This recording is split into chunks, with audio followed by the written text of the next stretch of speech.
Our next story is from Hong Kong. It's in news for a fire tragedy. It happened yesterday. A deadly fire tore through a housing estate. At least 75 people are dead and nearly 300 are missing.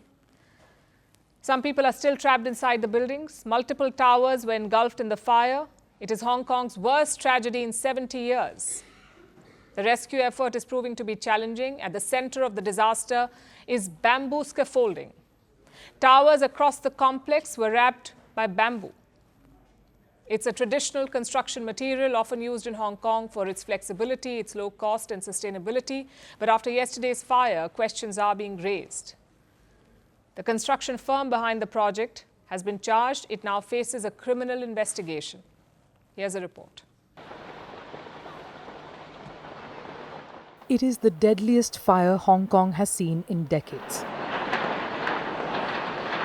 Dozens are dead, and as of this afternoon, close to 300 remain missing.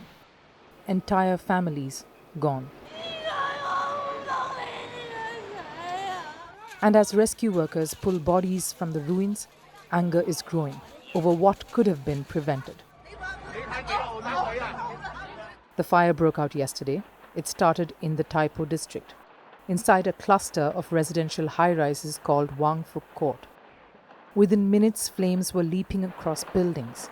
Entire towers, wrapped in bamboo scaffolding, were engulfed. For firefighters, reaching the upper floors was near impossible. The bamboo had collapsed, and inside, the layout was a maze.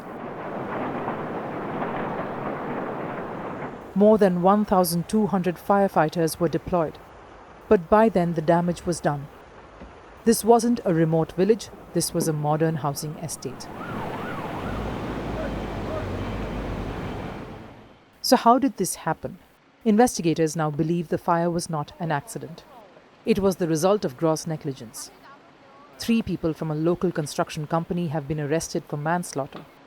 They were in charge of renovations at the complex, a project worth over 300 million Hong Kong dollars. Their work, according to police, used unsafe materials.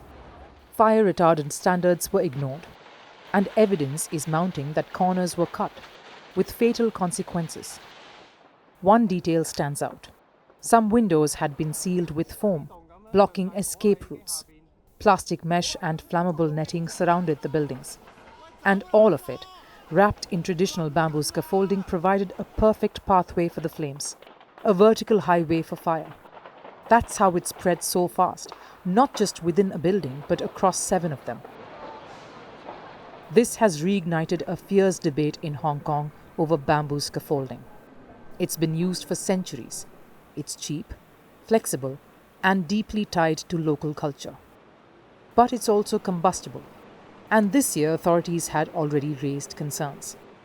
The Development Bureau had even discussed a partial shift to metal scaffolding from March. But that wasn't soon enough.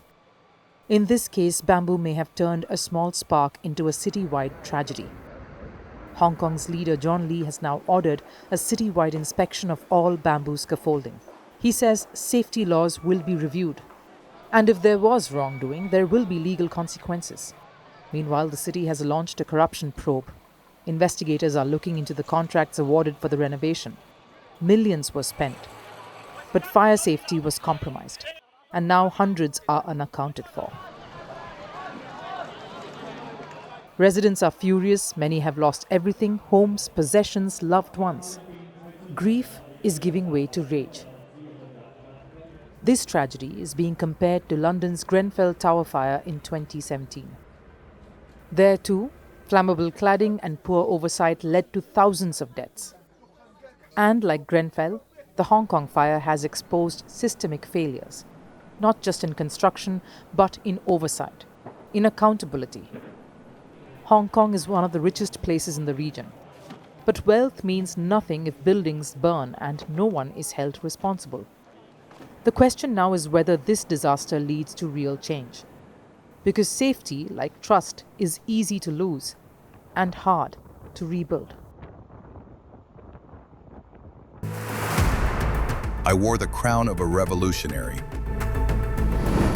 I promised to lift my nation. I claimed to fight imperialism. I became the very thing I warned against. I funded militias across continents. I feared my own shadow. Some called me the King of Kings. History calls me something else. The dictator. Who am I?